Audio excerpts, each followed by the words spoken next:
सना तू 2 मिनट रुकेगी, मैं जरा मंदिर होकर आती हूँ। मैं 2 मिनट नहीं, मैं 10 मिनट रुकने के लिए तैयार हूँ। अंदर जो लड्डू का प्रसाद मिलता है ना, वो बहुत ही टेस्टी है। मुझे वो एक डब्बा अलग से चाहिए। तू मंदिर के लड्डू घर ले जाएगी? अलाउड है तुझे? अच्छा, मतलब तू मेरे घर से सेवैयां लेकर जा सकती है और मैं यहाँ से लड्डू लेके नहीं जा सकती? सही है बॉस। अरे नौटंकी, मैं तो ऐसे ही बोल रही थी। लेकिन लड्डू तो छोड़, अगर किसी मोहल्ले वाले ने तुझे यहाँ मंदिर के बाहर खड़ा भी देख लिया ना तो बवाल हो जाएगा। Megha, I don't care this बवाल ववाल। अच्छा मेरी माँ, तो रुक, मैं 2 मिनट में आई। हाँ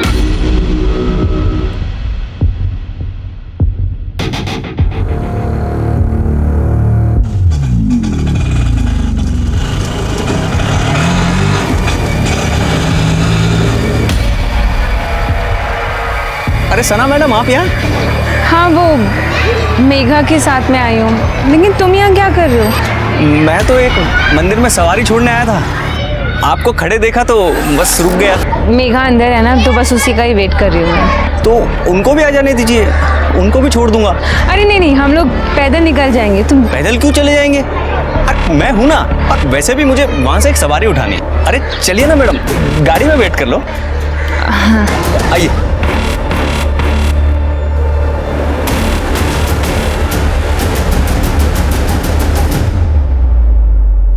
यूसुफ, कल का सब सेट है, तुम टेंशन मत लेना। तो मुझसे कह रहे हो टेंशन ना लो। जीनत, तुम्हारी बहन सना ऐसे मानेगी नहीं। तुम याद है ना उसने पिछली बार क्या किया था?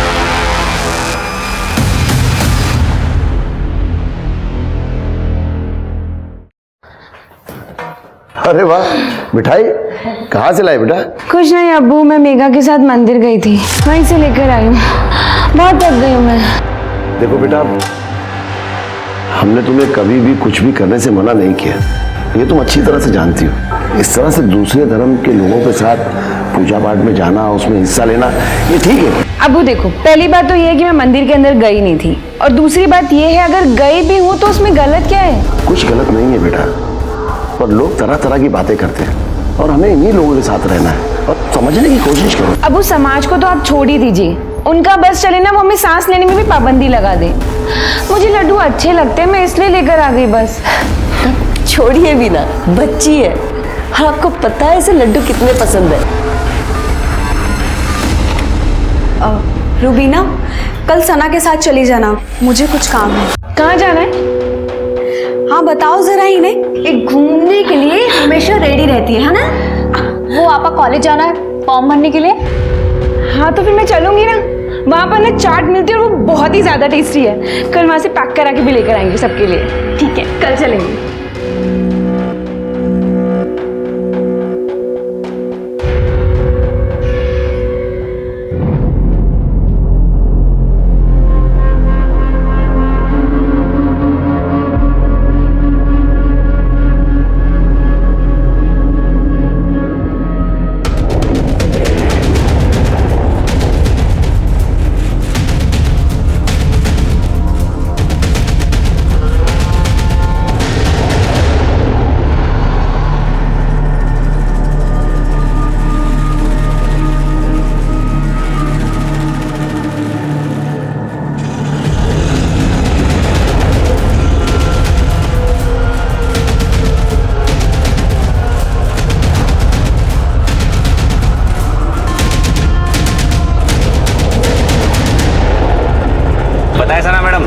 जब आपने मुझे आने के लिए फोन किया तब मैं एक सवारी को मॉडल टाउन लेके जा रहा था, मैंने उसे बीच में उतार दिया और सीधे गाड़ी आपके पास लेके आ गया।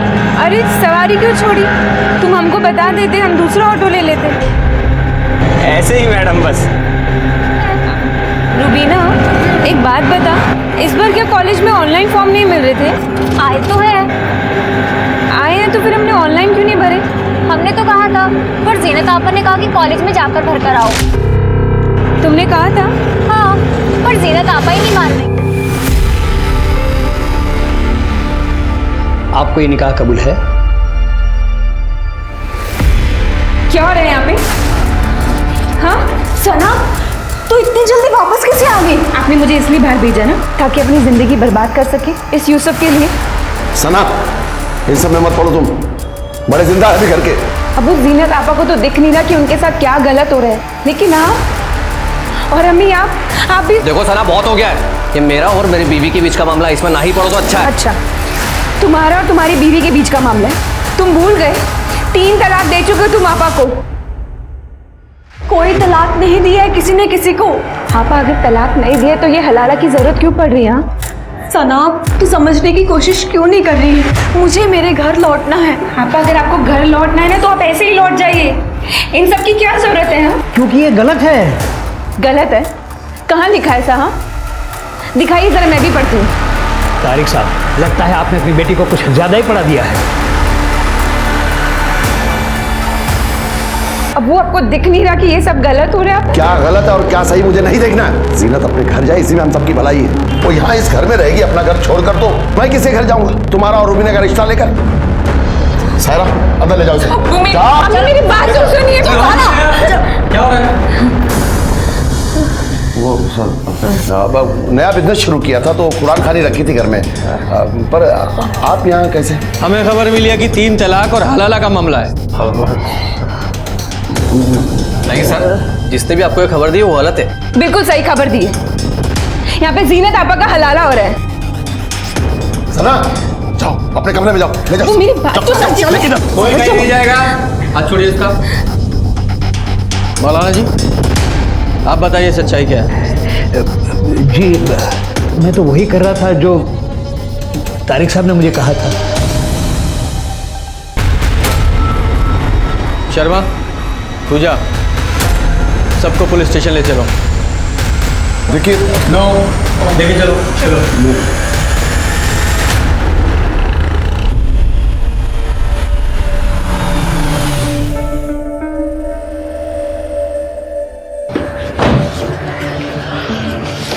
तारिक भाई, मैं आपको समझदार समझता था, लेकिन आपने इतना बड़ा कदम उठा लिया। अगर पुलिस राजी नहीं होती तो महीनों तक आपकी जमानत नहीं होती। हाजिर भाई, मैं तो बस जीनत का भला सोच रहा था। जीनत का भला सोचने के लिए मैं हूँ। आप इस सना पर लगाम लगाइए ना। इसीलिए पुलिस को फोन करा, वरना घर की बात घर में रहती। अबू, हमने किसी को फोन नहीं किया था, और अगर अपने घर में कुछ गलत हो रहा होता ना तो उसको रोकने के लिए हमें पुलिस की जरूरत नहीं पड़ती। सना, अब तुम्हें इस घर के मामले में दखल देने की कोई जरूरत नहीं है, समझी? अबू, हम जानते किसने फोन किया होगा। वो कुलदीप है ना, उसी के लोगों ने फोन किया। आमिर, अगर बोलने के लिए कुछ ना हो ना तो चुप रहना बेहतर है। अरे भाई, वो अनजान फोन हमने किया था, समझे? देखा अब्बू, मैंने कहा था ना कि इन्हीं लोगों ने किया। अगर अभी तुम लोग नहीं सुधरे ना तो जिला जेल की मुंह दिखाई बहुत जल्द करवा देंगे। तू ना अपनी औकात में रह, समझा? वरना क्या कर लेगा बेटे? साले काफिर दफना देंगे यहीं पे देखो। तुम क्यों चुप रहे? ये लोग हमारे घर के बाहर आके हमें ही धमकी दे रहे हैं और आप मुझ पर चिल्ला रहे हैं। क्योंकि समझदार है तुम्हारे अब्बा, क्योंकि ये जानते हैं अगला चुनाव तो जीतने से रहे, इसलिए बेचारे चुप खड़े हैं। और तू भी एक बात जान ले, अगर बाबा की बगिया में रहना है ना तो बाबा बाबा बोलना सीख ले। क्या बोलते गौरव? हाँ, बहुत हो गया।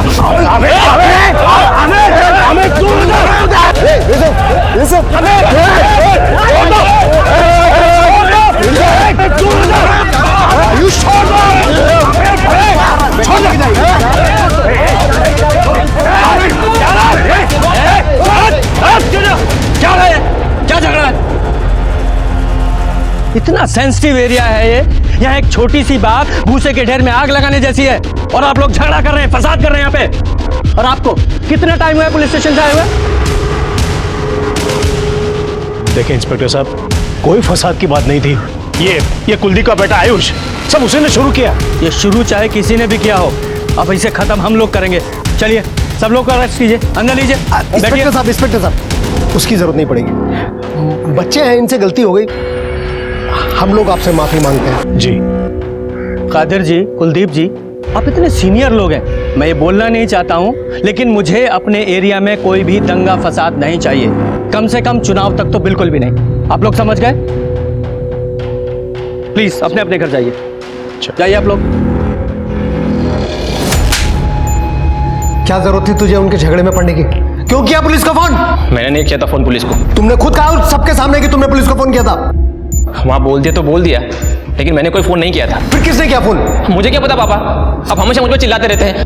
देख आयुष, कान खोल के सुन ले, तेरी वजह से अगर चुनाव में कुछ भी गड़बड़ हुआ ना तेरे लिए मुझसे बुरा कोई भी नहीं होगा।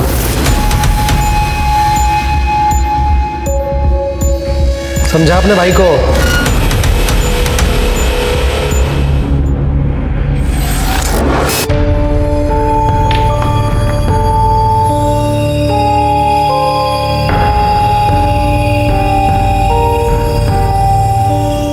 तो चिंता मत कर बेटा, धीरे धीरे सब ठीक हो जाएगा। अम्मी मैं गलत हूँ क्या, जो जीनत आपा और आप लोगों का भला सोचती हूँ? तू गलत नहीं है बच्चा। गलत तो इस दुनिया में औरत होना है, जो कभी बाप की इज्जत का भार तो कभी पति की इज्जत का। इसके सिवा हमारा अपना वजूद है ही क्या इस दुनिया में। पर अम्मी, जीनत आपा अपनी जिंदगी क्यों बर्बाद कर रही है एक ऐसे आदमी के लिए जो उनकी इज्जत तक नहीं करता? तू ही बता ना, क्या करेगी वो? अम्मी वो पढ़ी लिखी है, ग्रेजुएट है, समझदार है, वो कुछ ना कुछ तो कर ही लेंगी ना, अगर वो बस थोड़ी सी हिम्मत दिखाए तो। औरत की हिम्मत को गुस्ताखी मानती है ये दुनिया। और सना, तुम्हारी हिम्मत से मुझे डर लगता है। डर किस बात का? मैंने जितनी दुनिया देखी है ना, उसकी आधी भी अगर तुमने देखी होती ना, तुम समझ जाओगी मैं क्या कहना चाहती हूँ। अम्मी हमें कुछ नहीं होगा, आप परेशान मत होइए।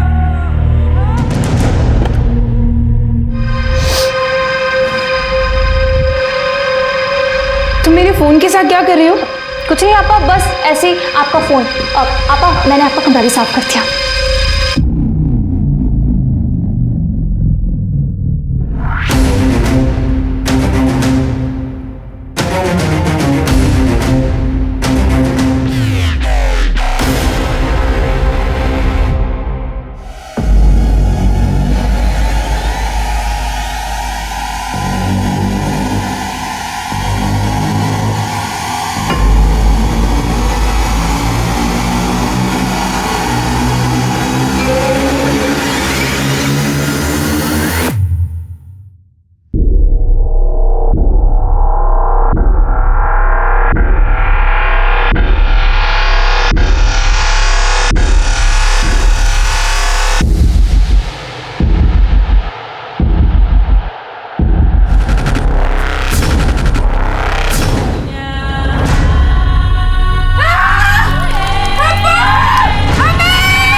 लड़की को केरोसिन डाल के जलाया गया है, काफी हद तक बॉडी जल चुकी है, बहुत नाजुक हालत है उसकी। सर, जीना तो रूबीना अपने कमरों में ही थी, मैं भी सोने ही जा रही थी। सना तो किचन की साफ सफाई कर रही थी और फिर वो। हाँ सर, सफाई करके वो कचरा फेंकने के लिए बाहर ही गई होगी, तभी उस पर। आपने हमला करने वाले को देखा था? नहीं देखा था सर। सना की चीख सुनकर हम लोग बाहर आए थे तो वहाँ कोई भी नहीं था। मेरी बच्ची थी, अकेली जल रही थी, चीख रही थी। आप लोगों को किसी पर डाउट है? नहीं। वो आयुष और उसके दोस्तों ने किया होगा अपने बाप के कहने पर, हम लोगों को नीचा दिखाने के लिए। सर कादिर जी, अपने बेटे को कहिए कि पुलिस का काम पुलिस को ही करने दे। गलत क्या कहा उसने? हाँ, वरना आप ही बताइए, हमारी बच्ची के साथ ऐसा कौन कर सकता है? ये कुलदीप किसी भी हद तक गिर सकता है चुनाव जीतने के लिए। कोई सबूत है आपके पास? अपनी राजनीति को अपने पास रखिए, किसी की जान से बढ़कर नहीं है आपकी राजनीति और ये चुनाव। तारिक साहब, मैं आपकी हालत समझता हूं, लेकिन इन्वेस्टिगेशन के लिए कुछ सवाल तो आपसे पूछने ही पड़ेंगे। मुझे ये सना का कोई बॉयफ्रेंड था? मेरी बेटी जिंदगी और मौत से जूझ रही है और आप ऐसे सवाल पूछ रहे? ऐसे मामलों में अक्सर यही एंगल सामने आता है, इसलिए पूछ रहे हैं। नहीं सर, ऐसा कुछ भी नहीं था। अगर कोई बॉयफ्रेंड नहीं था तो कोई स्टॉकर जो उसका पीछा कर रहा हो, परेशान करता हो? नहीं मैडम, सना ने तो हमें ऐसा कुछ भी नहीं बताया। बाकी अगर आपको झूठ लग रहा है तो आप मेघा से बात कर सकते हैं। मेघा सना की बेस्ट फ्रेंड है। आपके पास सना का फ़ोन है? जी। पूजा, फ़ोन ले लो और ज़रा मेघा को बाहर लेकर आओ। नहीं सर, सना का कोई अफेयर नहीं था और ना ही उसका कोई स्टॉकर था। वो यूसुफ, उसका जीजा, वो? हाँ सर, यूसुफ से नहीं बनती थी उसकी। वो अच्छा आदमी नहीं है सर। उसकी बहन जीनत को भी ठीक से नहीं रखता था, मारपीट भी करता था। और जब से जीनत दी को उसने तलाक दिया है तब से तो सना और यूसुफ में और भी ज़्यादा टेंशन थी सर। उसे उसकी मनमानी जो नहीं करने देती थी।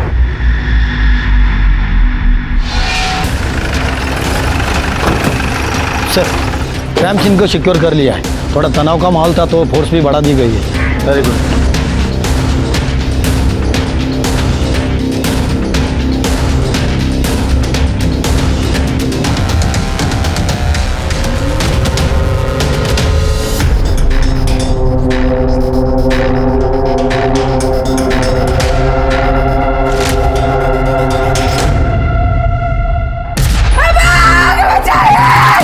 से क्या लगता है सना पे जो हमला हुआ वो कॉम्युनल हो सकता है? सर मतलब सना इतनी रात को बाहर आएगी, इस बात का हमलावर को पता होना, और फिर उसके ऊपर हमला करके इतनी आसानी से भाग जाना, मुझे बात पच नहीं रही है सर।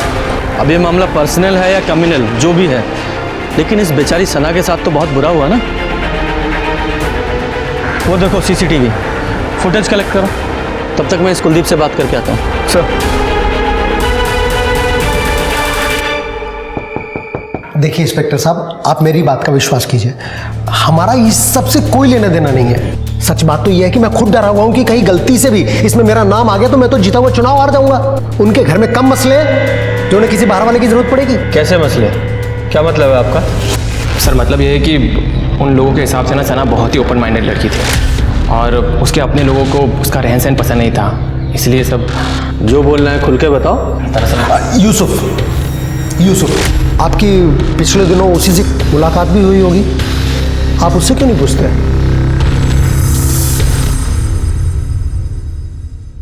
शर्मा, वो सना की CDR आई? नहीं सर, शाम तक आ जाएगी। Take it on priority. ये केस जल्दी सॉल्व नहीं हुआ तो बहुत बड़ा इशू हो जाएगा। जी सर। हेलो,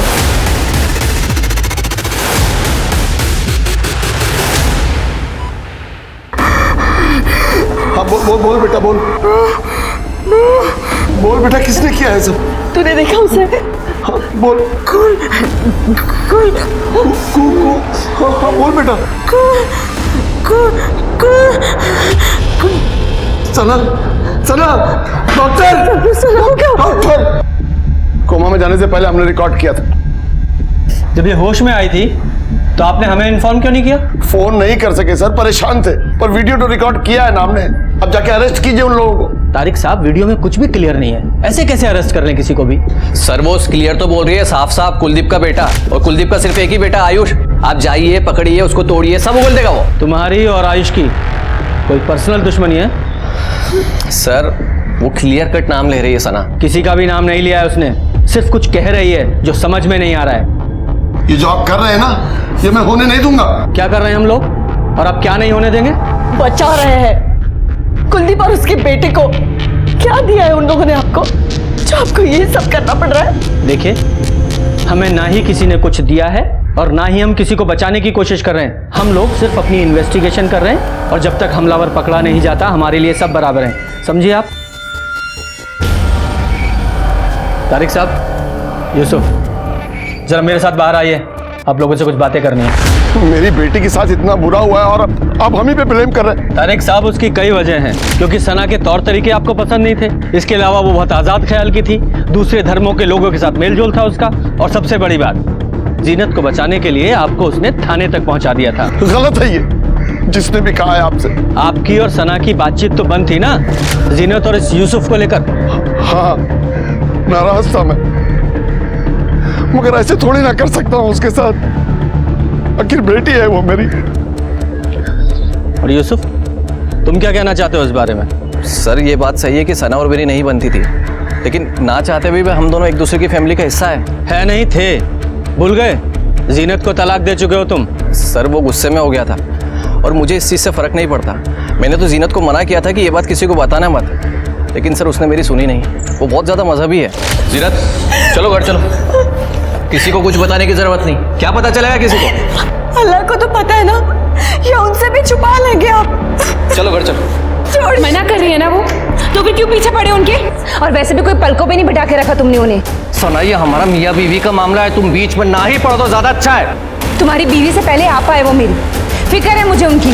और मैं तो शुरू से ही कह रहा हूँ कि मुझसे गलती हो गई है कि जीनत है कि मेरी बात सुनने को तैयार नहीं, और सना वो तो मुझे जेल पहुँचाने को तैयार है। तो प्रॉब्लम सॉल्व हो गई ना तुम्हारी, चली गई वो कोमा में। और तारिक साहब, सना के कल्प्रिट जल्दी ही पकड़े जाएंगे।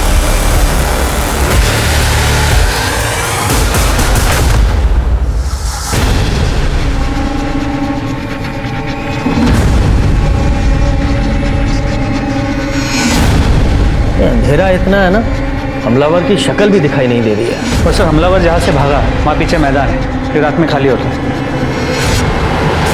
ये एक कल्प्रिट है हमारे पास,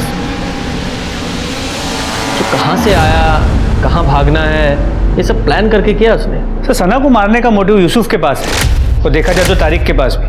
दोनों की इज्जत दांव पे लग गई थी सना की वजह से। जिसने भी सना के साथ ये सब किया है उसे सना से बहुत नफरत रही होगी। तो सर क्या फिर आयुष या कुलदीप हो सकते हैं? सना की वीडियो में वो कहने की कोशिश कर रही थी कू बे, मतलब इशारा उनकी तरफ हो रहा था मगर क्लियर नहीं था।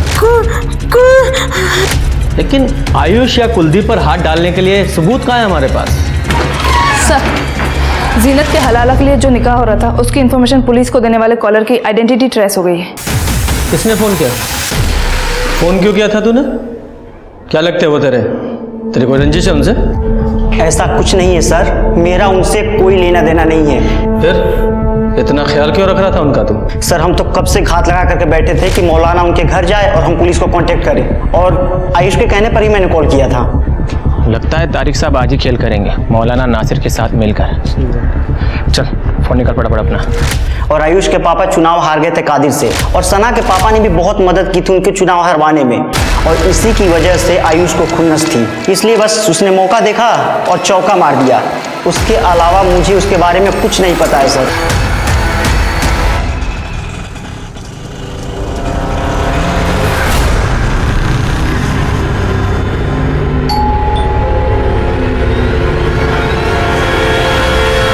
इस गौरव ने आयुष के कहने पर हमें कॉल किया था।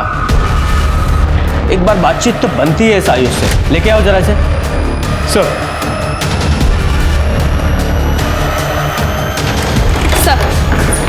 सना के सीडीआर आ गए हैं। सना लगातार एक नंबर के कांटेक्ट में थी, दिन में 2 से 3 बार कॉल करती थी इस नंबर पर सर सना का अफेयर हो ऐसा मुझे नहीं लगता। ऐसा क्यों? सर जितने भी कॉल सना ने इस नंबर पर किए हैं 2 से 3 सेकंड से ज़्यादा बात नहीं हुई। अगर सर अफेयर होता तो बात लंबी चलती, और सर सामने से कभी इस नंबर से सना को कॉल नहीं आई। और एक बात सर, सना के कॉल लॉग से ये सारे नंबर डिलीट कर दिए गए थे। ये नंबर किसके नाम पर रजिस्टर्ड है? सर किसी सूरज शर्मा के नाम पर। सूरज शर्मा? पता करो क्या चक्कर है सूरज का। सर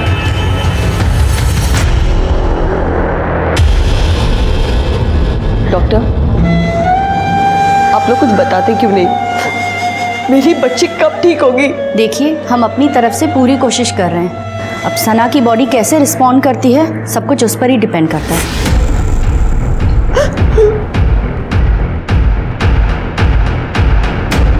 आयुष शहर से बाहर गया हुआ है जॉब इंटरव्यू के लिए? जी, आयुष का कल इंटरव्यू है दिल्ली में।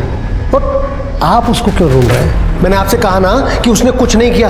उस रात वो घर में था अपने कमरे में।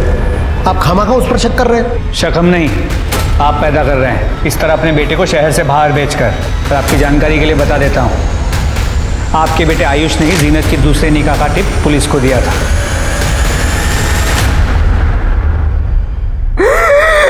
सना सना क्या हुआ? सना सना क्या हुआ? सना क्या हो गया? सना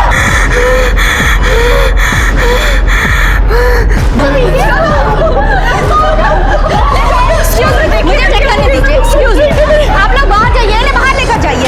सर मैंने सूरज शर्मा से बात की है, वो एक मोबाइल शॉप ऑनर है। सर वो सना को जानता तक नहीं है। तो फिर ये सना उसे बार बार कॉल क्यों कर रही थी? सर आयुष अपने घर पे नहीं है। कुलदीप ने कहा कि वो दिल्ली गया हुआ है जॉब इंटरव्यू के लिए। बड़ी सही टाइमिंग है इसकी। हम उसे बातचीत के लिए बुला रहे हैं और ये दिल्ली निकल गया। Excuse me. हेलो, क्या?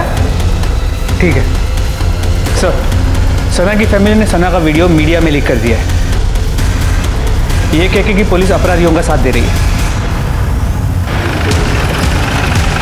सर परिवार का यह कहना है कि पुलिस कुलदीप जी और उसके बेटे को बचा रही है। देखिए जांच चल रही है, अभी कुछ कह नहीं सकते। लेकिन सर वीडियो में सना खुद ही बोल रही है। उसमें कुछ भी साफ साफ नहीं कहा गया है और इन्वेस्टिगेशन पूरी होने तक किसी पर भी आरोप लगाना गलत होगा। Thank you.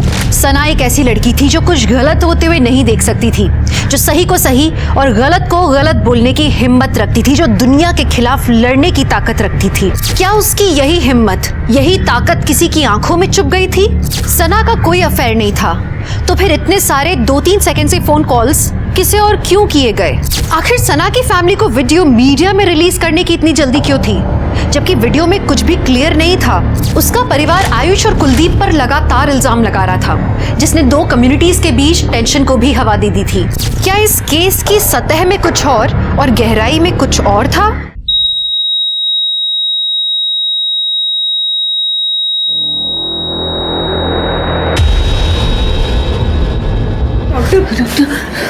I'm sorry. She's no more.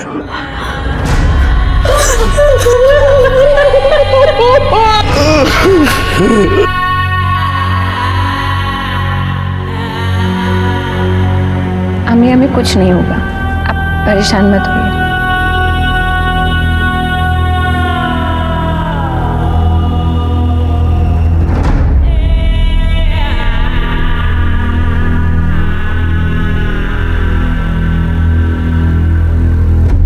बहुत ही प्यारी और सुंदर लड़की है। बस कुलदीप भाई ठीक है, शादी की तारीख जल्दी निकाल लेते हैं। बिल्कुल जैसा आप कहे।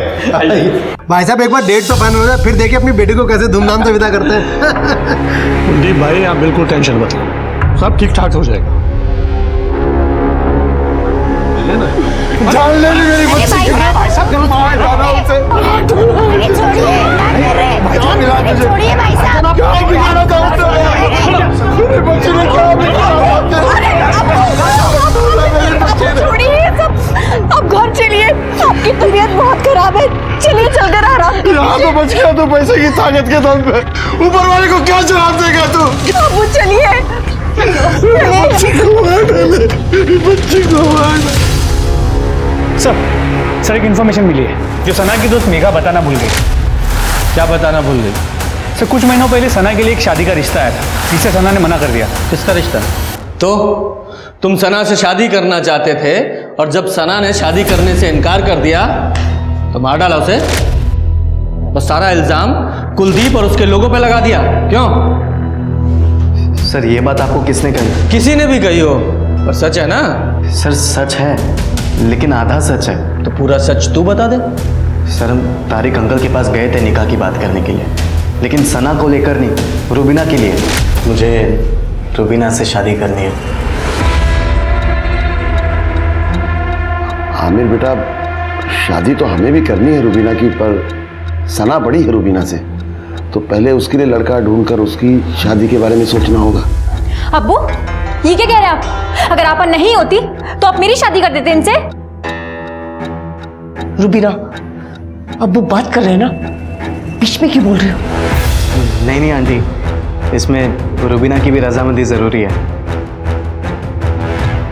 एक काम कर सकते हैं बेटा, अगर तुम्हें एतराज़ ना हो तो। सना के लिए तो हम लड़का ढूंढ ही रहे हैं, अगर तुम चाहो तो मैं बात करूं कादिर भाई से। अब्बू यहाँ पर एक्सचेंज ऑफर चल रहा है क्या? रुबीना नहीं तो सना सही, सना नहीं तो रुबीना सही। कैसी बात कर रही है तुम? आमिर से अच्छा लड़का कहाँ मिलेगा तुम्हें? जरूरत भी नहीं है मुझे। और आमिर तुम यहाँ से सीधा बाहर चले जाओ, मेरे साथ शादी करने के बारे में सोचना भी मत। सर हूर पर ही समझती थी खुद को वो। मुझे तो ना उसकी सोच पसंद थी और ना ही वो पसंद थी। मैंने तो उसका हाथ भी नहीं मांगा था निकाह के लिए, फिर भी बेइज्जती कर ली मेरी। पता नहीं किस चीज़ का घमंड था उसको इतना। तो उसका घमंड तोड़ने के लिए क्या किया तूने? सर मुझे कुछ करना ही नहीं पड़ा, क्योंकि मुझे तो रुबीना पसंद थी, इसलिए मैं सिर्फ रुका था कि कब सना का निकाह हो जाए और मैं तारिक अंकल से दोबारा बात करूं रुबीना के लिए। हाँ, तो सना ने तो तुम्हारी बेइज्जती की थी और रुबीना के लिए तुम्हें रुकना पड़ा, इंतजार करना पड़ा। अब सना चली गई तो उसे सबक भी मिल गया और तुम्हारा इंतजार भी खत्म हो गया। क्यों? सर मैं कोई बच्चा नहीं जो आपकी ऐसी जलेबी वाली बातों को मैं समझूंगा नहीं, इसलिए सर मैं कह रहा हूँ कि आप अपना टाइम मुझ पर मत ज़ाया कीजिए, क्योंकि आपको यहाँ पर कुछ नहीं मिलेगा।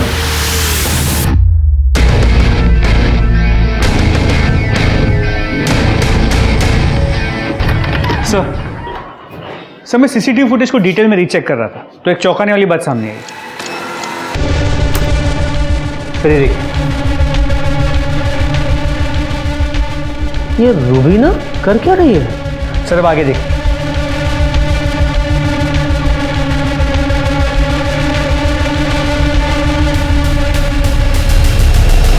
सर एक सेकंड, ये तो वो सूरज शर्मा है, मोबाइल शॉप का ऑनर, जिसे सना कॉल करती थी। अच्छा ये सूरज शर्मा है। सर जब भी सना की फ़ोन से सूरज शर्मा को कॉल्स गए उसके कुछ वक्त बाद रूबीना ने बाहर आके कुछ तो रखा है और उसके कुछ वक्त बाद सूरज शर्मा ने वो आके कलेक्ट किया। मतलब ये कॉल सना नहीं, ये रूबीना करती थी? सर लगता तो ऐसे ही। सर आगे देखिए और एक इंटरेस्टिंग बात। सर ये आदमी देखिए, ये ऑटो वाला। सर ये अक्सर सना के घर के बाहर नजर आया है। ये सना को ताड़ते रहता था और कई बार सना को लेके आते जाते भी रहा है, लेकिन सर जब से सना पे हमला हुआ है ये एक बार भी वहाँ नजर नहीं आया। ये रूबीना और इस ऑटो वाला दोनों से बात करो। सर काहे फंसा रही है मैडम हमको इन सब में? सना मैडम तो हमारी बहन जैसी थी। अच्छा बहन जैसी थी, इसीलिए दिन रात उसके घर के बाहर मंडराता था? मैडम वो तो इसलिए कि सना मैडम हमको फ़ोन करके बुला लेती थी जब उनको कहीं जाना होता था, तो उनके घर के पास में रहता था तो घर के घर भाड़ा भी मिल जाता था, थोड़ा पैसा भी ज़्यादा दे देती थी। तो फिर मर्डर के बाद से तू और तेरा ऑटो कहाँ गायब थे? हम कहीं गायब नहीं थे मैडम, हम तो अपने काम में लगे हुए थे। आप चाहे तो मेगा मैडम से पूछ लो, वो तो हमारे बारे में सब कुछ जानती है मैडम, कसम से।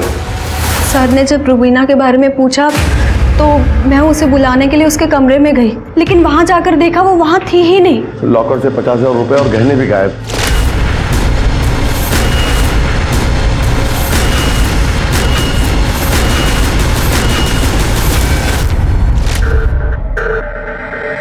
दो दिन पहले सना की मौत हुई है और अभी रूबीना घर से गायब है। ये आप लोगों के घर में चल क्या रहा है? शर्मा,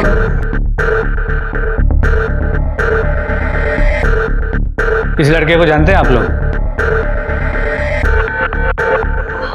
हमें नहीं पता साहब कि तो कौन है लड़का? रूबीना का अफेयर चल रहा था इसके साथ शायद। क्या बात कर रहे हैं सर? रूबीना कभी घर से बाहर भी नहीं निकलती और इस लड़के के साथ देख। आप ठीक कह रही हैं, रूबीना घर से बाहर नहीं निकलती थी, इसलिए सना के मोबाइल से कॉल करके इसे अपने घर बुलाती थी। पता नहीं इस रूबीना ने क्या क्या गुल खिलाया। वो हम सच कह रहे हैं साहब, हमें कुछ पता नहीं। हो सकता है आपको पता ना हो, लेकिन सना को पता चल गया हो, इसलिए रूबीना ने सना को मार दिया और कहीं पकड़ी ना जाए इस डर से भाग गई।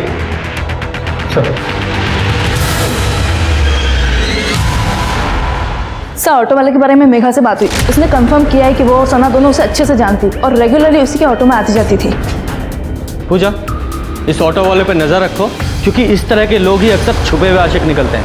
अरे साहब मैं कह रहा हूँ मैंने कुछ नहीं किया, आप मुझे क्या क्यों लेके आए हो? और ये कहाँ मिला? सर स्टेशन से उठाया इसे, भागने के चक्कर में था, रूबीना साथ नहीं थी, पैसे और जेवर बरामद कर लिए इससे। पिछली बार तो तू बच गया था, अब बोल शहर छोड़ के कहाँ भाग रहा था हैं? और रूबीना कहाँ है? बोल। सर मैं सच कह रहा हूँ सर, मैं कुछ नहीं जानता। झूठ बोलता है? रूबीना को अच्छे से नहीं जानता तो बिना जाने ये सारा माल तुझे देकर चली गई? वो मेरी कस्टमर थी, मेरी उधारी उस पे। कैसी उधारी? वो सर मैं मटका खिलवाता हूँ, रूबीना मेरे पास ही मटका खेलती थी और उसी की वजह से उसके ऊपर कर्जा चढ़ गया था। मटका मतलब सट्टा? हाँ लगभग वैसा ही। रूबीना को पैसों की ज़रूरत थी, इसलिए वो मटका खेलती थी, लेकिन मटका खेलने के लिए वो घर से नहीं निकल पाती थी, तो वो मुझे कॉल करके बुला देती। फिर वो अपना लकी नंबर लिख के गमले में रख देती थी और मैं जाकर वो पर्ची उठा लेता था। जितने हारने पर पैसे का लेन देन ऐसे ही होता था। करंटली रूबीना 1 लाख कर्जे में थी और ये पैसे उसी के जो उसने आज सुबह ही मुझे दिए।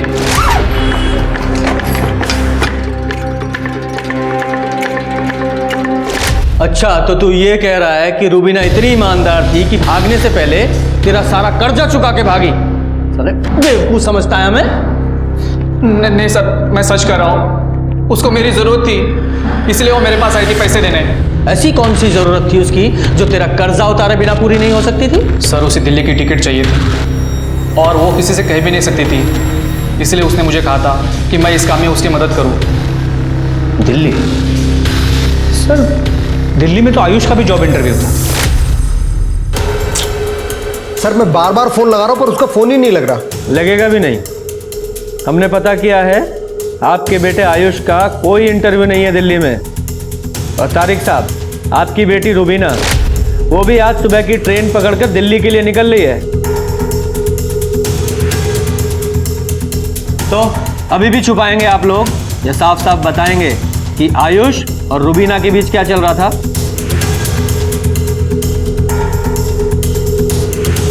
सर 1 साल पहले की बात है, हम सब लोग शादी में गए थे और रुबीना अकेली थी घर में।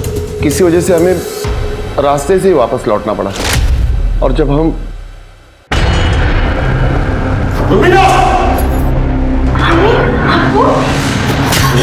नाम मत लेना हमारे इस गंदी जुबान से।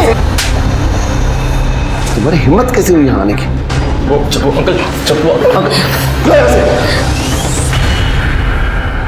आयुष और रुबीना ने जो भी किया वो गलत था सर। बात बाहर जाती तो बदनामी के अलावा और कुछ नहीं हाथ लगता। इसके लिए मैंने कुलदीप से बात भी की। सर अगर ये बात बाहर आती तो मुझे भी नुकसान होता और मेरी राजनीति को भी। बस इसलिए बात वहीं दबा दी और बच्चों को सख्त हिदायत दे दी कि आज के बाद कभी भी कोई हरकत ना करें। और आप दोनों की बात आपके बच्चों ने नहीं मानी। शर्मा, दिल्ली की फ्लाइट लो और दोनों को लेके आओ।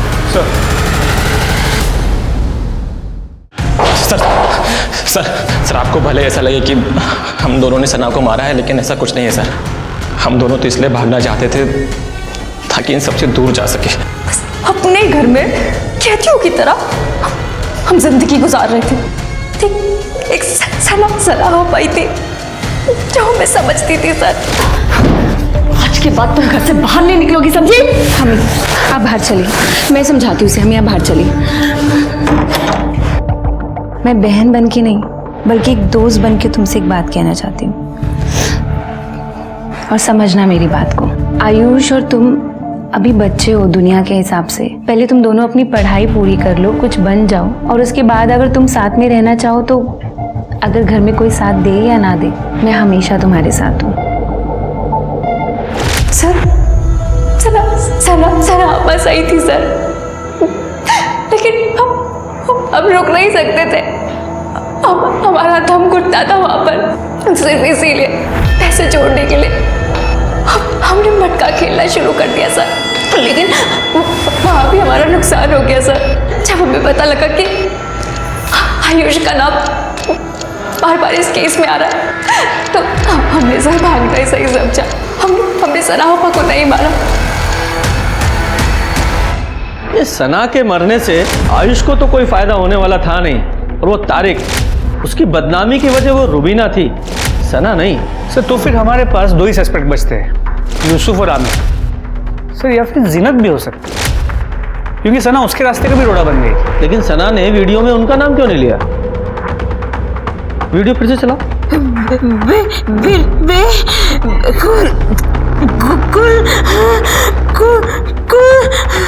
सना ने मरने से पहले अक्यूज का नाम बताने की कोशिश तो की, पर इससे पहले कि कोई समझ पाता वो शांत हो गई। क्या पुलिस के इन्वेस्टिगेशन की दिशा गलत थी? क्या सना के कत्ल और कातिल की वजह कुछ और थी जो पुलिस के इन्वेस्टिगेशन के दायरे के बाहर थी?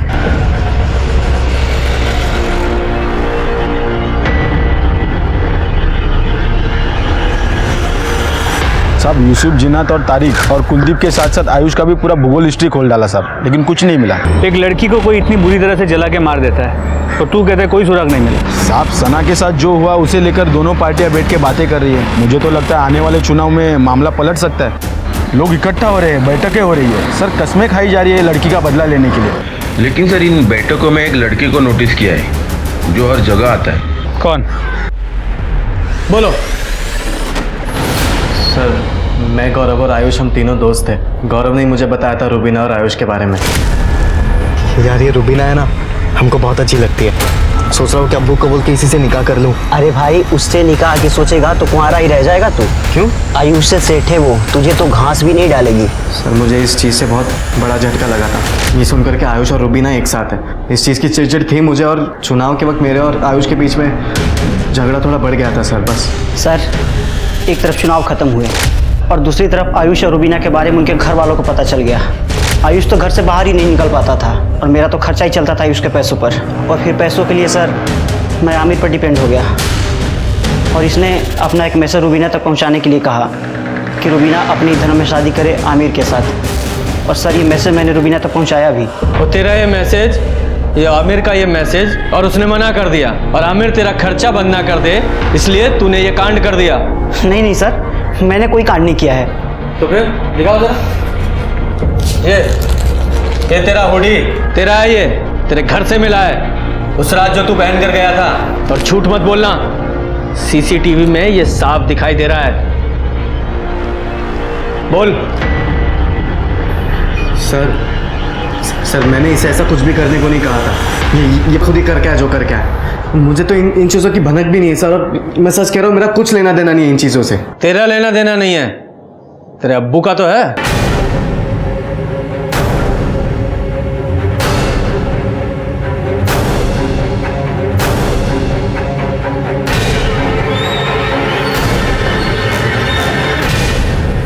बोलिए कादिर साहब। तारिक ने मुझे सब बताया था, रुबीना और आयुष के बारे में। सब कुछ जानकर भी मैं एक ऐसी बच्चा ने लड़के का निकाह अपने इकलौते बेटे के साथ कैसे करा देता। मैंने इससे बात करने की कोशिश की लेकिन इसे तो कुछ सुनना ही नहीं था। निकाह करना था उस रुबीना के साथ जो मैं कभी होने नहीं दे सकता था, इसलिए मैंने गौरव से बात की। लेकिन अंकल, आमिर आपकी बात नहीं मानते, मेरी बात क्यों सुनेगा? बात मनमानी भी नहीं है क्योंकि बात बहुत आगे बढ़ चुकी है। एक काम करोगे मेरा, जितने पैसे मांगोगे उतने पैसे दूंगा। पूरे 5 लाख रुपए दिए थे मैंने इस बेवकूफ को रुबीना को ठिकाने लगाने के लिए, लेकिन ये बेवकूफ सना को जलाया। मैं 2-3 दिन से रेकी कर रहा था और फिर मुझे पता चला कि वो रोज रात को कचरा फेंकने आती है। उस रात मैं रुबीना के घर के बाहर घात लगाए बैठा हुआ था, लेकिन सर उस दिन रुबीना की जगह सना वहां आ गई। गौरव, तुम? सना ने मुझे पहचान लिया था और अगर उसे नहीं जलाता तो मैं पकड़ा जाता। रुबीना तो रास्ते से हटी नहीं थी, इसलिए मैंने सना को ही अपना मोहरा बनाकर सारा इल्जाम आयुष पर डाल दिया ताकि मेरा वोट बैंक और मजबूत बन जाए और मैं आसानी से चुनाव जीत जाऊं। तो एक तीर से 2 निशाने लगाने की कोशिश कर रहे थे और खुद ही अपने पैर पर कुल्हाड़ी मार ली। अब कुल्हाड़ी मार ही ली है तो भुगतो। ये कैसा समाज बना रहे हैं हम, जहां सना जैसी लड़कियां बिना गलती के मारी जाती हैं और कादिर जैसे लोग उसमें भी मुनाफा ढूंढ ही लेते हैं। इस केस के कई सबक हैं, लेकिन एक बात जो मेरे दिमाग से नहीं निकल रही वो ये कि सना को उस काम की सजा मिली जो उसने किया ही नहीं था। हमारे समाज को रिफॉर्म की जरूरत है, ये बदलाव हमें लाना होगा और शुरुआत हमारे घरों से होगी। तो चलिए, मैं दिव्यांका त्रिपाठी दहिया लेती हूँ आपसे विदा। कल फिर से मिलूंगी आपसे एक नए एपिसोड के साथ। तब तक देखते रहिए क्राइम पेट्रोल, सतर्क, विमेन अगेंस्ट क्राइम। एक औरत पर वार, अब हर औरत का भार। जय हिंद।